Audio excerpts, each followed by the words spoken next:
Graças a Deus por estarmos mais uma vez aqui para juntos nós estarmos meditando nas Escrituras Sagradas. Para mim é um privilégio, uma bênção muito especial estar aqui neste dia para expor a Palavra de Deus para pessoas tão importantes aí para o nosso amado Senhor Jesus Cristo e também para mim.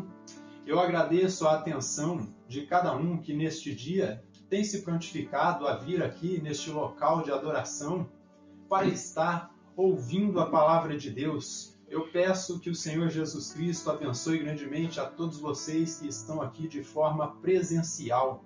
Eu peço que o Espírito de Deus possa falar ao coração de cada um de vocês. Eu agradeço pela atenção e pela audiência que vocês têm nos dado todas as sextas-feiras e todos os domingos aqui neste local.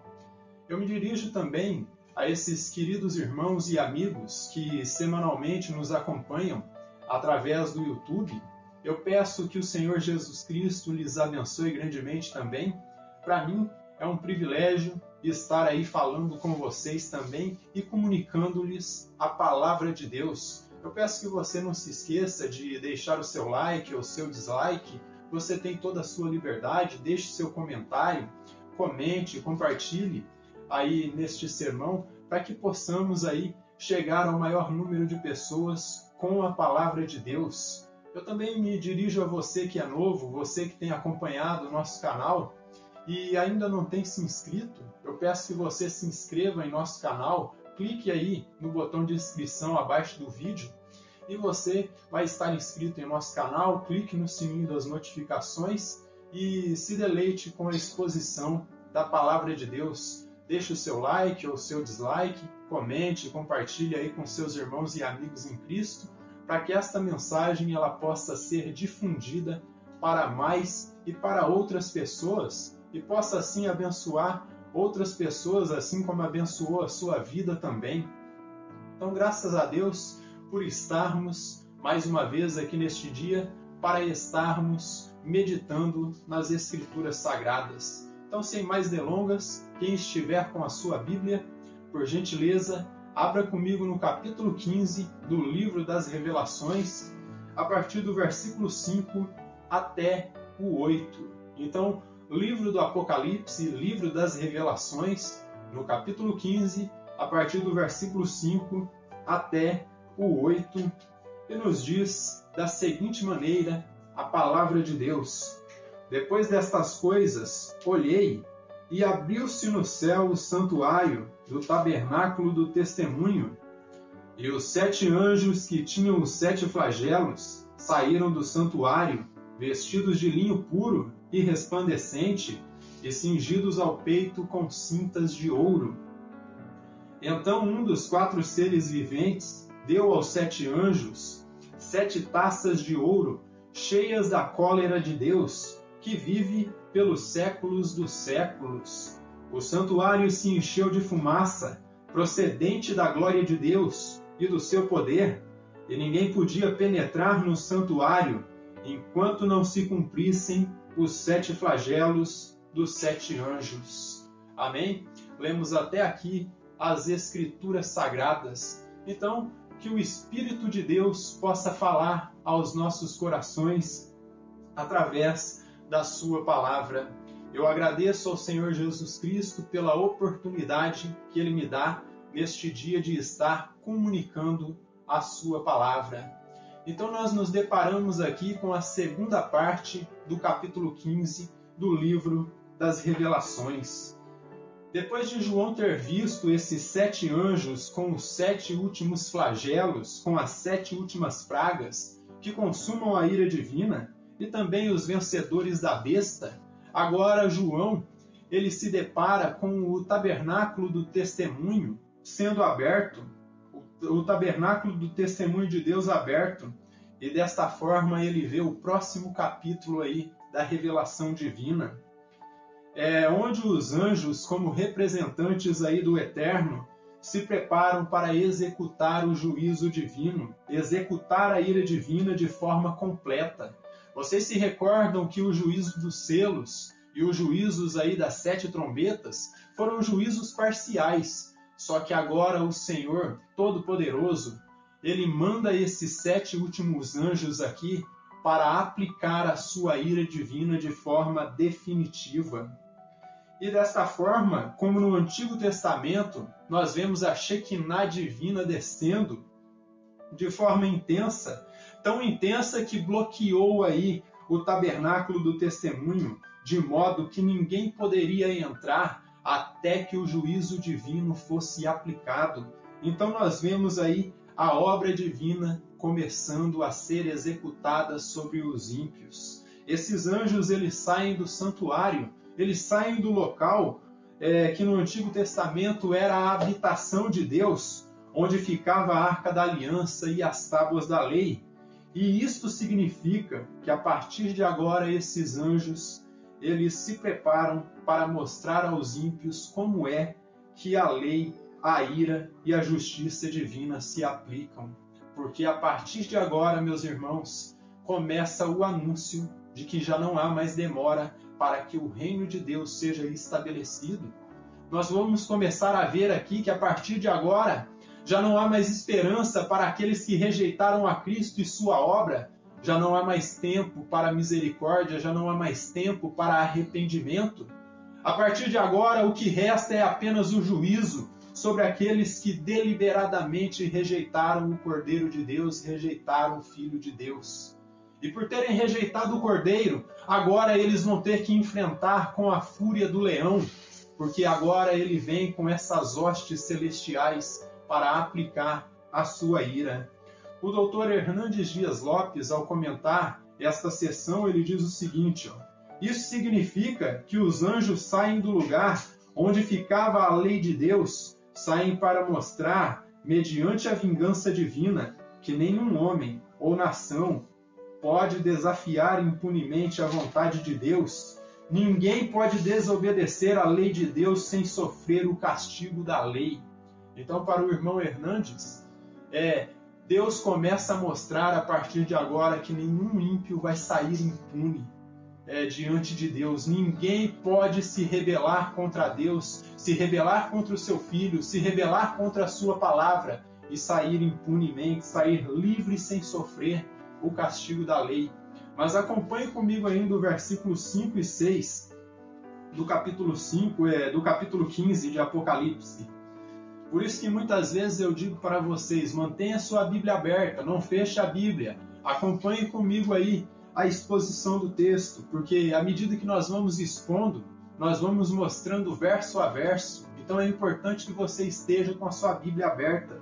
E diz assim, depois destas coisas olhei, e abriu-se no céu o santuário do tabernáculo do testemunho, e os 7 anjos que tinham os 7 flagelos saíram do santuário, vestidos de linho puro e resplandecente, e cingidos ao peito com cintas de ouro. A partir de agora, o Senhor e Salvador Jesus Cristo, ele começa a fazer a justiça para o seu povo, pois ele vem com a sua mão poderosa e executa aí o seu julgamento contra o anticristo e contra os seus laicos, contra todos aqueles que se rebelaram contra ele, contra aqueles que deliberadamente receberam a marca da besta e adoraram a sua imagem. E desta forma, por isso que já não há espaço mais para arrependimento. Muitos podem falar, mas parece crueldade do Eterno. Chegou um momento agora que ele não vai mais reter a sua ira. E como dizia Paul Washer, vai chegar um momento em que Deus vai parar de reter a sua ira, e quando ele tirar a sua mão, quando ele parar de reter a sua ira, o que resta é apenas o castigo eterno.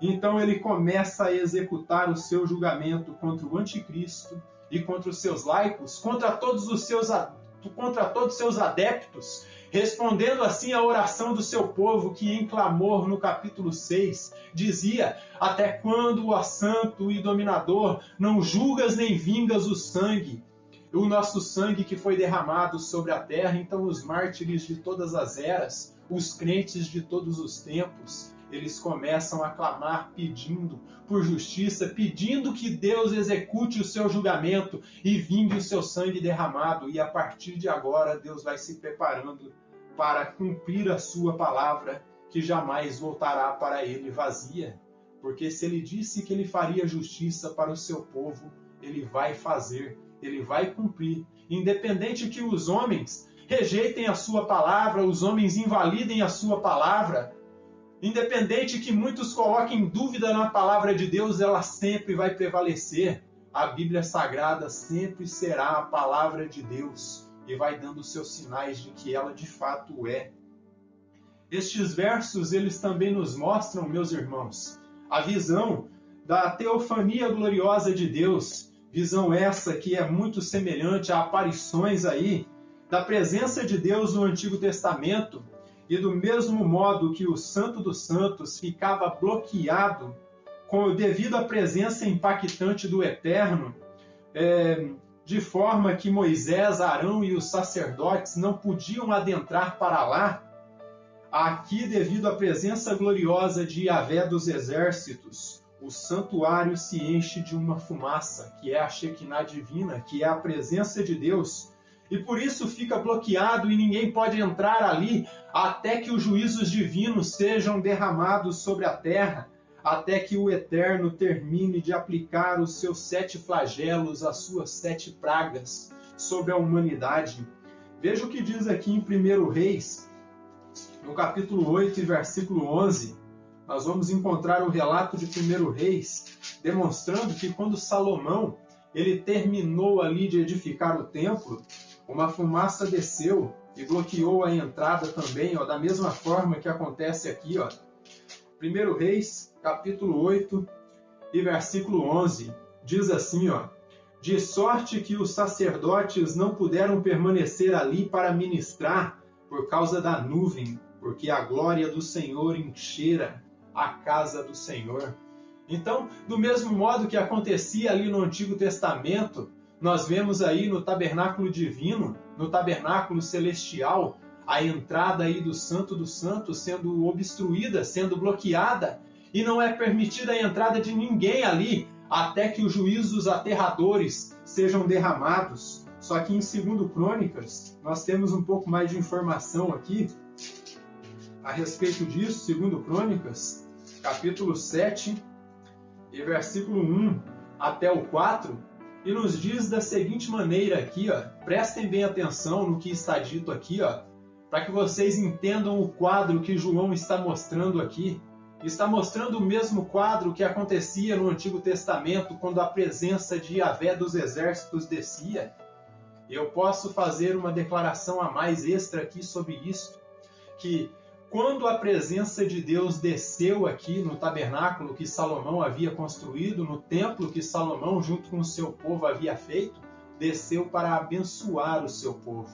Só que, diferente disso, aqui no livro do Apocalipse, a Shekinah divina, ela desce para derramar a sua justiça, derramar os seus juízos sobre os ímpios, sobre aqueles que foram marcados com a marca da besta. E diz assim o capítulo 7 de 1 Crônicas, tendo Salomão acabado de orar, desceu fogo do céu e consumiu o holocausto e os sacrifícios, e a glória do Senhor encheu a casa. Os sacerdotes não podiam entrar na casa do Senhor, porque a glória do Senhor tinha enchido a casa do Senhor.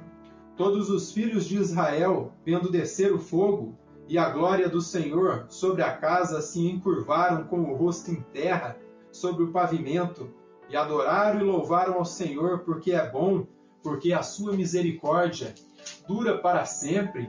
Então o rei e todo o povo ofereceram sacrifícios diante do Senhor.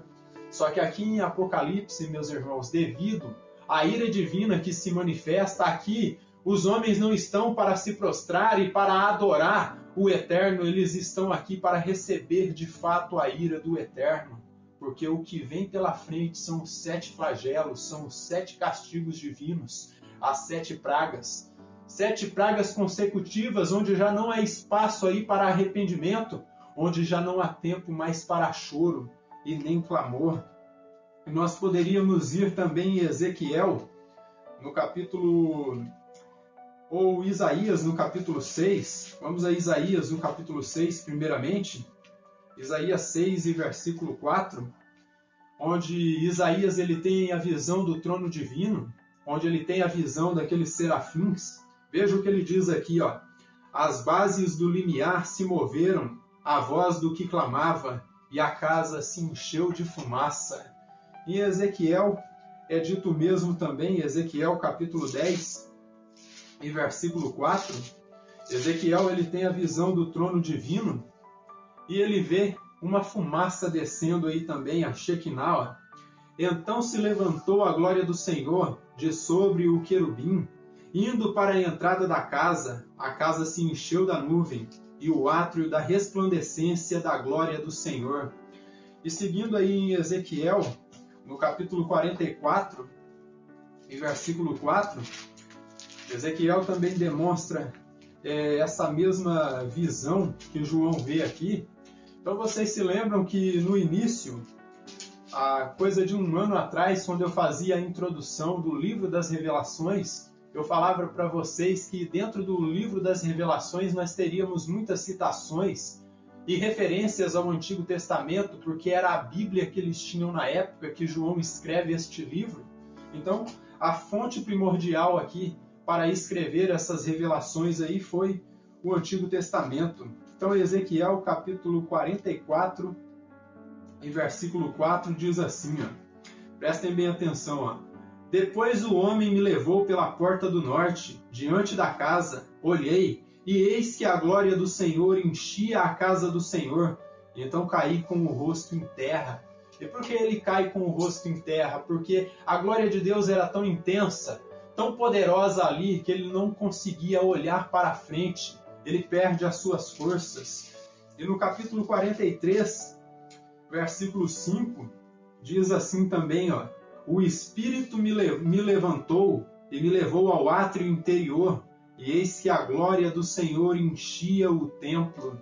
Então nós vemos aí várias citações do Antigo Testamento demonstrando que quando a glória do Senhor descia aí, seja sobre o templo ou sobre o tabernáculo divino que Moisés havia edificado, a entrada aí do templo ficava bloqueada de forma que ninguém poderia entrar por conta da presença impactante do Eterno.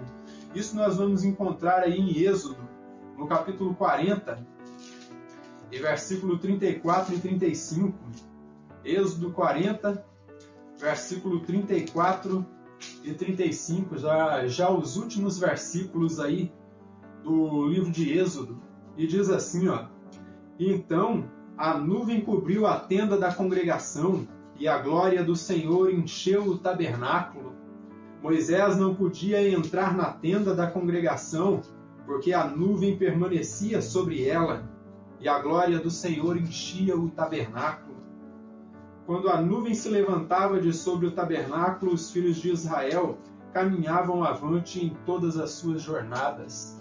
E no capítulo 24, versículo 15 e 16, aí do livro do Êxodo, diz assim, ó, veja o que ele diz aqui, ó, tendo Moisés subido, uma nuvem cobriu um monte, e a glória do Senhor pousou sobre o monte Sinai, e a nuvem o cobriu por 6 dias. Ao 7º dia, do meio da nuvem, chamou o Senhor a Moisés. Então, como nós vemos aí, era uma forma corriqueira de Deus aparecer no Antigo Testamento nessa forma teofânica e gloriosa aí, em forma de nuvem, em forma de uma espessa fumaça, seja sobre o monte onde ele falava com Moisés, seja posteriormente sobre o tabernáculo e também sobre o templo de Salomão. Mas em todas essas aparições, como eu disse para vocês aí, o Eterno descia, ele abaixava aí com a sua presença divina para abençoar o seu povo. Só que o quadro aqui no livro das Revelações é um quadro totalmente diferente, porque agora o Senhor e Salvador Jesus Cristo ele se prepara para derramar a sua ira divina. Essas 7 taças, esses 7 flagelos ou 7 pragas vão ser derramados sobre a terra, e desta forma o alvo primordial dele ali são os ímpios, aqueles que receberam a marca da besta, aqueles que rejeitaram o seu filho. Esses anjos aqui apresentados, assim como os sacerdotes, como dito, eles são representantes aí do Eterno, Mas diferente dos sacerdotes que se apresentavam diante de Deus para interceder pelo povo, para abençoar o povo, esses 7 mensageiros divinos aí que vêm com essas 7 taças da ira divina, eles se apresentam aí não para abençoar o povo, mas para derramar a ira divina. Eles são ministros da ira divina e da justiça do Eterno. O alvo deles é o mundo inteiro. O alvo dele é a natureza completa, todos os seres vivos e os seres humanos. Portanto, ninguém pode se esconder da ira deste Deus que está totalmente irado, um Deus que está enfadado com os ímpios e com a rebeldia desses pecadores que diariamente zombam do seu nome. Diariamente pessoas zombam da palavra de Deus e botam dúvida neste livro que é um livro eterno. Pessoas colocam dúvidas na palavra de Deus e enchem a cabeça das pessoas aqui desta terra de belas porcarias, de coisas que não fazem nenhum tipo de sentido e que demonstram aí, diante de sua retórica maldita, de que a palavra de Deus, de que a Bíblia é um simples livro. Mas eu digo para vocês, a Bíblia não é um simples livro. Eu dou um exemplo aqui que foi dado por um teólogo adventista chamado Rodrigo Silva. Ele dizia o seguinte: pegue os livros aí, seja de Machado de Assis ou de Shakespeare, e leve até um presídio. Volte ali daqui um mês e veja quais vidas foram mudadas. E ele dizia: eu desafio a vocês, pegue a Bíblia Sagrada e leve para esse mesmo presídio e volte ali daqui a um mês para você ver se já não vai ter uma igreja estabelecida ali. Já não vão ter pessoas ensinando e pregando o Evangelho e vidas sendo modificadas ali, vidas sendo regeneradas. E a pergunta que eu faço para vocês que dizem que a Bíblia é um simples livro, qual é a diferença? Porque os livros de Machado de Assis não mudam a vida das pessoas, mas a Bíblia Sagrada muda a vida das pessoas. Eu digo para vocês, a Bíblia ela tem o poder de confrontar pecados. A Bíblia tem o poder de mostrar a nossa insignificância. A Bíblia tem o poder de mostrar o quão pecadores nós somos, o quão depravados nós somos e o quão deficientes nós somos. E é por isso que a Bíblia Sagrada ela modifica vidas, porque é um livro de origem divina. Ainda que foram homens inspirados por Deus que escreveram ela, mas é um livro que foi inspirado diretamente por Deus. Então, ninguém jamais poderá se esconder da ira divina. Os pecadores rebeldes já não terão mais oportunidade de se arrependerem. E assim se cumprirá, meus irmãos, o que está escrito aqui no livro das Revelações, na abertura aí do 6º selo, se eu não me engano é a abertura do 5º selo, no capítulo 6, e versículo 12 até o 17, é a abertura do 6º selo, e diz assim, ó: E vi quando o Cordeiro abriu o 6º selo, e sobreveio grande terremoto, o sol se tornou negro como saco de crina, a lua toda como sangue, as estrelas do céu caíram pela terra, como a figueira quando abalada por um vento forte, e deixa cair os seus figos verdes. E o céu se recolheu como um pergaminho quando se enrola. Então todos os montes e ilhas foram movidos do seu lugar. Os reis da terra, os grandes, os comandantes, os ricos, os poderosos, e todo escravo e todo livre, se esconderam nas cavernas e nos penhascos, e disseram aos montes e aos rochedos: caí sobre nós, e escondei-nos da face daquele que se assenta no trono e da ira do Cordeiro, porque chegou o grande dia da ira deles. E quem é que pode se manter de pé? E eu digo para vocês, quando chegar este dia, meus irmãos, ninguém mais vai poder se manter de pé, ninguém vai poder se sustentar, ninguém vai poder correr da ira divina. Eles podem entrar nos rochedos, podem entrar nas cavernas, podem se esconder, mas nada vai se esconder da ira divina, nada vai se esconder dos grandes flagelos que serão derramados sobre a face da terra. Versículo 7 e versículo 8 aqui do capítulo 15, ó. Então um dos 4 seres viventes deu aos 7 anjos 7 taças de ouro, cheias da cólera de Deus, que vive pelos séculos dos séculos.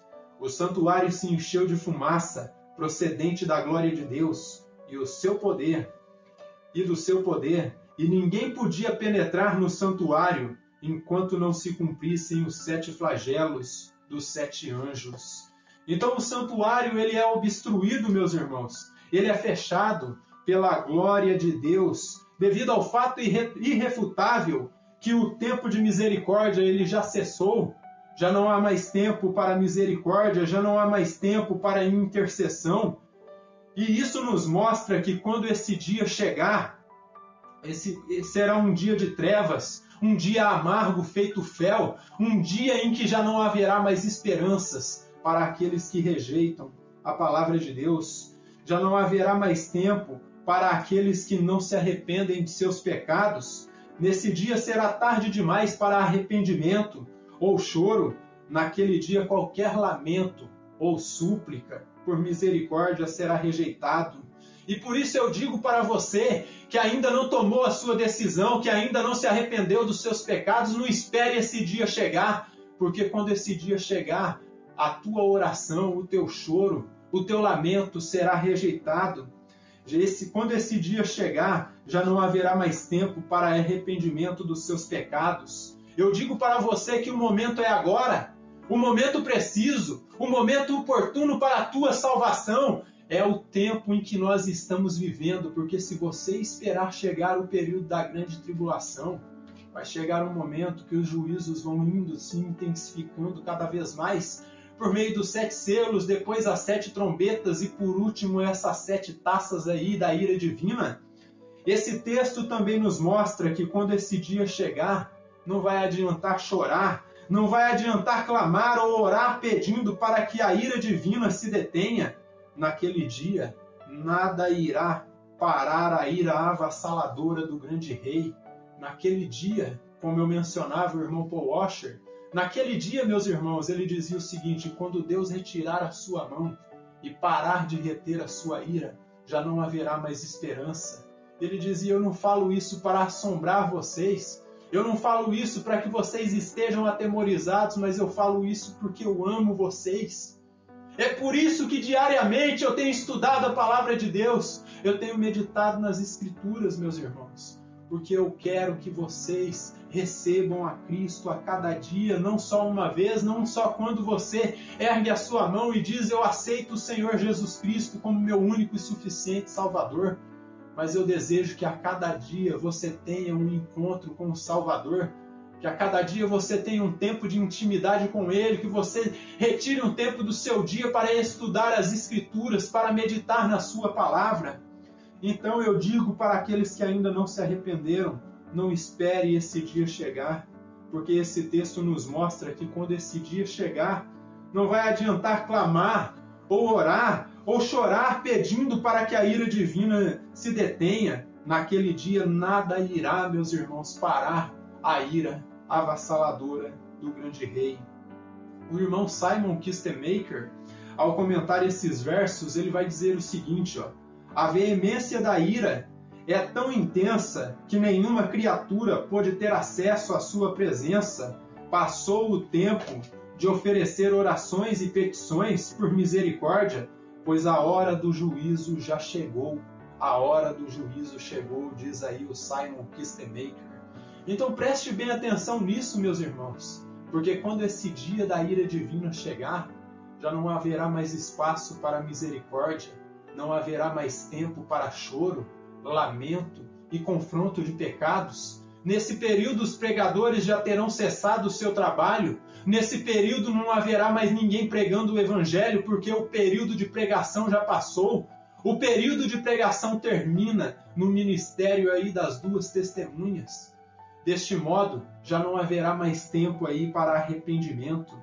Portanto, o santuário é fechado e ali os atributos aterradores divinos são revelados. Em suma, esses versos expõem um Deus onipotente concluindo o seu julgamento, concluindo a sua ira divina. Desta forma, meus irmãos, muitos gostam de falar: mas Deus é amor, Deus nunca vai derramar o juízo sobre a terra porque Ele ama o mundo. Eu digo para vocês, Ele ama o mundo que se arrepende. Se o mundo não se arrepender, se o mundo não se voltar para Ele, se o mundo não se arrepender dos seus pecados e se voltar para a sua palavra, se os pregadores liberais não se arrependerem, se os coachings não se arrependerem e os profetas da prosperidade não se arrependerem, se as igrejas iníquas não se voltarem para a palavra de Deus e não se arrependerem, o fim deles será o lago de fogo. Deste modo, não adianta estar todos os dias que tem atividade na igreja, não adianta você ouvir belos sermões que afagam o seu ego, que afagam o teu coração, se você não é confrontado dos seus pecados. Não adianta você ir para a igreja pensando que você vai ser exaltado, que você vai ser engrandecido, porque não. Eu poderia dizer, mencionando mais uma vez o Paul Washer, ele diz que o trabalho dos pregadores é acabar com a festa, porque nós não estamos aqui para falar que você é o centro do coração de Jesus. Eu não estou aqui para falar que você é o filhinho querido do Eterno, que nada vai acontecer com você e que você não vai ser julgado por conta do seu pecado. Eu estou aqui para dizer que Deus é amor, e porque Ele é amor, Ele tem que julgar os pecadores, porque Ele ama, Ele tem que ser justo, porque uma coisa não anula a outra. A justiça divina não pode ser anulada pelo pecado, a misericórdia não anula a justiça divina. Pelo contrário, as duas têm que estar aí em concordância. E com isso, eu já posso terminar com algumas lições a mais que nós aprendemos com esse texto. Esse texto, meus irmãos, ele revela para nós que no escatom, nos últimos dias, no tempo final, nas últimas coisas, todas as nossas questões serão respondidas, e a resposta clara que será dada para nós será a seguinte: é que em todas as coisas, meus irmãos, Deus é justo e Deus é bom. E cabe a nós nos submetermos à sua vontade, nos submetermos ao seu poder, ainda que não entendamos muitas coisas. Ao início eu dizia para vocês, aí em oração, e dizia diante de Deus, que Deus perdoasse a minha limitação, que Deus perdoasse a minha insignificância, porque eu não sou apto para entender todos os desígnios de Deus, e ninguém que me ouve nestes momentos é apto para entender todos os desígnios divinos. Tem coisas que Ele faz que nós não vamos entender por agora. E mais uma vez a mensagem central, meus irmãos, do livro das Revelações, ela ecoa, dizendo para nós que o mal não vai prevalecer. Cristo é o condutor deste trem da vida. Ele é o condutor de tudo e nenhum dos seus planos jamais serão frustrados. E por isso eu digo para vocês, confie nesse Deus. Ainda que nós estamos vendo aí um aparente avanço dos malditos liberais, malditos coachings, malditos falsos profetas e seitas religiosas, eu digo para vocês, o Evangelho também está avançando de forma paralela a esses falsos ensinos. E a cada dia, meus irmãos, tem se levantado pregadores que têm aí o comprometimento em estudar as Escrituras Sagradas e comunicar o Evangelho. E desta forma, refutar todas essas malditas heresias. E por isso eu digo para vocês, confie no Senhor. Confie no Senhor Jesus Cristo, confie em sua palavra, porque como eu disse aí, Ele é o maquinista deste trem da vida, Ele é o condutor de nossas vidas, Ele é o condutor de tudo, Ele é o sustentador do universo. E se Ele está no controle, saiba que o mal não irá prevalecer. Em segundo lugar, esse texto também nos mostra um outro lado aí do caráter divino. Esse texto nos ensina que mesmo que Deus, que o Eterno, é um Deus longânimo, Ele é um Deus benigno, Ele é um Deus misericordioso, Ele também é um Deus justo e santo. E por ser um Deus justo e santo, Ele não deixa pecadores que se arrependem passarem com seus pecados impunemente. Todo tipo, meus irmãos, de pecado, todo tipo de crime que os homens cometerem, receberão a justa punição. E por isso eu quero dizer para você, você que vive como um animal, como eu dizia em outras ocasiões, isto é, você que come, dorme, trabalha, vive uma existência insignificante, uma vida como se Deus não existisse. Entenda que se você continuar assim com a sua vida medíocre, saiba que o seu destino eterno será o lago de fogo, que arde com fogo e enxofre.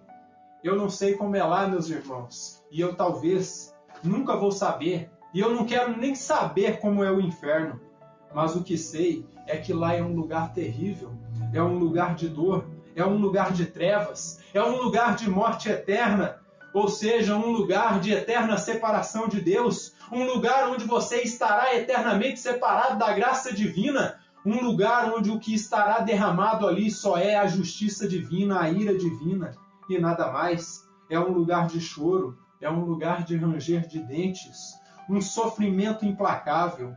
Eu não falo isso para intimidar vocês ou ameaçar, eu falo isso porque Cristo me ensinou a amar o meu próximo. E eu não quero que ninguém vá para esse lugar maldito, esse lugar que está reservado para o diabo, para os seus anjos, para o anticristo, para o falso profeta e todos aqueles que recebem a sua marca. Então entenda, quando falamos sobre o inferno não é para atacar ninguém, não é porque temos ódio das pessoas. Quando falamos do inferno é porque amamos as pessoas e não queremos que ninguém vá para lá. Portanto, não queira ir para lá, meus queridos. Se arrependa hoje do seu pecado, reconhecendo Jesus Cristo como seu Senhor, como seu Salvador, como o único Deus verdadeiro. Porque posso dizer para você, o ser humano sem Cristo e seu sacrifício expiatório na cruz do Calvário, ele já está condenado. Porque não crê no Filho de Deus, todos já nascem condenados. Eu posso dizer para vocês, como dizia Davi, em pecado me concebeu a minha mãe. E deste modo, desde que eu vim a esta terra, neste corpo mortal, eu já nasci condenado. A única diferença é que quando eu criei na palavra de Deus, eu fui absolvido do meu pecado. A ira divina foi tirada de mim e colocada sobre o Filho de Deus. E a minha injustiça, a minha depravação e a depravação de cada um de vocês foi colocada sobre o Filho de Deus. E ele foi moído, ele foi esmagado por causa dos nossos pecados ali na cruz. E como dizia o profeta Isaías, ele foi como uma ovelha muda diante dos seus tosquiadores. Ele não mencionou uma palavra, porque ele estava pronto para morrer por cada um de vocês e por mim também. E deste modo, esse sacrifício ele só se torna efetivo quando uma pessoa abre a sua boca grande e diz o seguinte: Senhor Jesus Cristo, eu te reconheço como meu Senhor. E te reconheço como meu Salvador, eu te reconheço como Messias genuíno, como Filho de Deus. E desta forma a justiça divina é imputada em você e é imputada em mim, porque nós cremos na palavra de Deus. Deus amou o mundo sim, que deu seu Filho unigênito, para que todo aquele que nele crê. Então, essa promessa aí de restauração, essa promessa aí de absolvição de pecado é para aquele que crê. Se você não abre a sua boca, se você não crê, esse sacrifício não é para você. Então olhe para os seus pecados e confesse os seus pecados a cada dia. Então a diferença é que quando ouvimos a palavra de Deus, confessamos que Jesus Cristo é o nosso Senhor, ali nós somos absolvidos dos nossos pecados. João 5,24 diz o seguinte, vejam bem o que o Senhor Jesus ele diz aqui, em João capítulo 5, e versículo 24, ele diz assim, em verdade vos digo, quem ouve a minha palavra e crê naquele que me enviou, tem a vida eterna, não entra em juízo, mas passou da morte para a vida. Então, para você não entrar em juízo, para você passar da morte para a vida, para você não receber a condenação do eterno, para você não participar dessas 7 pragas terríveis que vão ser derramadas aqui, neste planeta Terra, você tem que crer no Salvador Jesus Cristo, porque se você não crer, você já está condenado. Reflita sobre isso e veja, não faz sentido viver longe do Criador, não faz sentido viver longe da sua palavra. Abra o seu coração para Ele e para a sua palavra e terás refrigério para a sua alma. Eu estou clamando todas as vezes que prego como um louco e pedindo que vocês se arrependam, porque se vocês não se arrependerem, vocês vão morrer. Parece loucura, parece delírio da cabeça do pregador, mas o inferno existe e é um lugar de condenação. Se vocês ficarem se preocupando aí com as coisas desta vida, com obscenidade, com o pecado e com coisas que não fazem nenhum tipo de sentido, com essas aberrações que estão sendo criadas aí pela mente corrupta dos seres humanos, saibam que vocês já estão condenados. A única forma de recebermos o refrigério é através do Senhor e Salvador Jesus Cristo. Veja o que diz aqui em João, no capítulo 3. Voltemos aí ao Evangelho de João.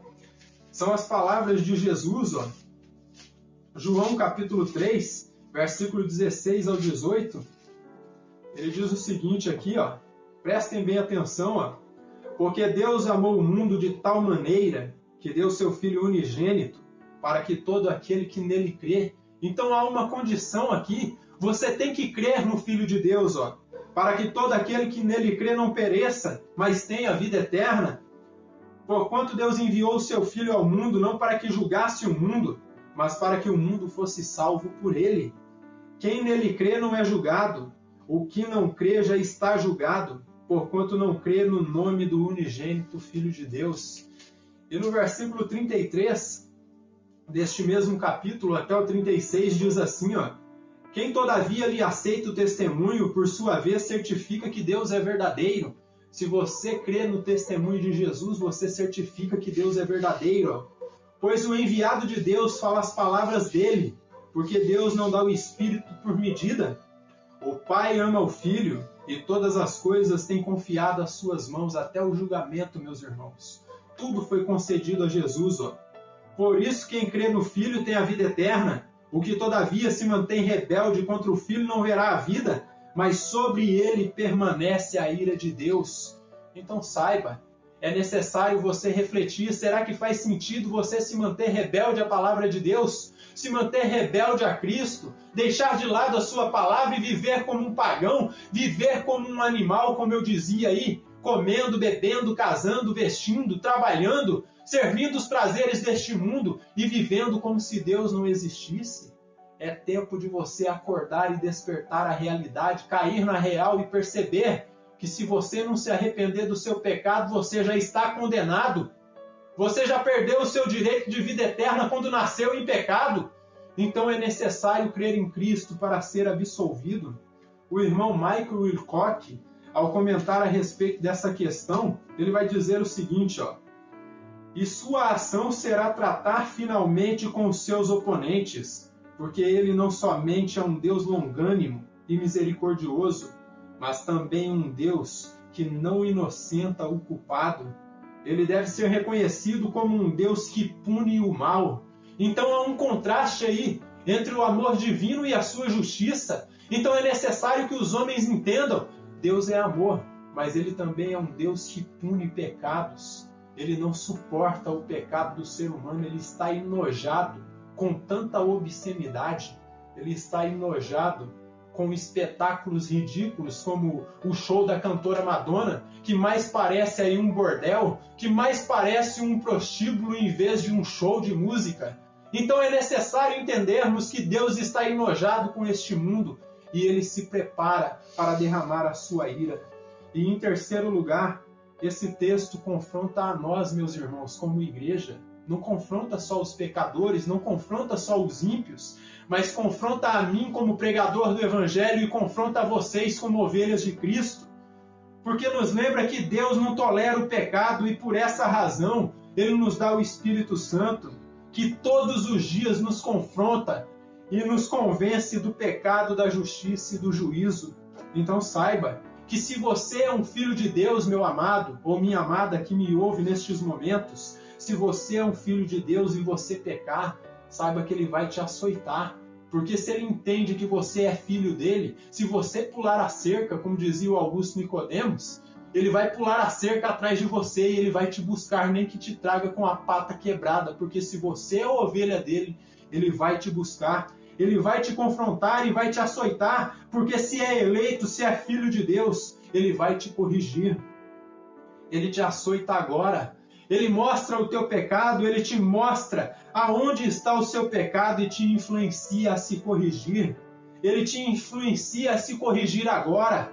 Ele te influencia agora para que tu não sejas condenado com o mundo, com os ímpios, o mundo com os seus prazeres e suas cobiças. O mundo já está condenado. E eu posso dizer para vocês, e quem ama o mundo, quem ama esses prazeres iníquos, vai ser condenado juntamente com o mundo. Então reflita, meus irmãos. Eu queria saber o que se passa na mente de todos os crentes para poder dizer que tipo de espírito que está, mas o único que conhece o pensamento dos seres humanos é Deus e Ele sabe. Você pode me enganar como pregador, você pode enganar os homens, você pode enganar toda a humanidade, mas você não pode enganar a Deus. Veja o que você está assistindo na internet, veja o tipo de conteúdo que você absorve todos os dias. Será que você está absorvendo conteúdo cristão ou você vive absorvendo lixo? Você vive absorvendo o que as redes sociais te entregam? Malditas redes sociais que muitas vezes fazem apartar o povo de Cristo do que colocá-los no caminho de Cristo. Eu dou graças a Deus pelas redes sociais que nos ajudam a pregar o Evangelho, mas por outro lado, tem um tipo de conteúdo que não serve para nada, a única coisa que serve é para atrapalhar. Então reflita, meus queridos, que tipo de conteúdo que você está deixando entrar na sua casa? Conteúdos que edificam? Ou lixo aí que vem direto da internet? Falso evangelho, falsas pregações, falso conteúdo? Conteúdos que te levam a se parecer a cada dia com o mundo, ou você está deixando entrar na sua casa conteúdos que te edificam e que confrontam o seu pecado? Então reflita sobre os seus pecados e misérias e se conserte, arrume a tua casa enquanto há tempo, pois o que há de vir, ele virá e não tardará. Então a reflexão que eu deixo para vocês como igreja, reflita sobre os seus pecados e entenda, nós temos um Deus que ele está irado, ele está enojado com a porquice que está neste mundo.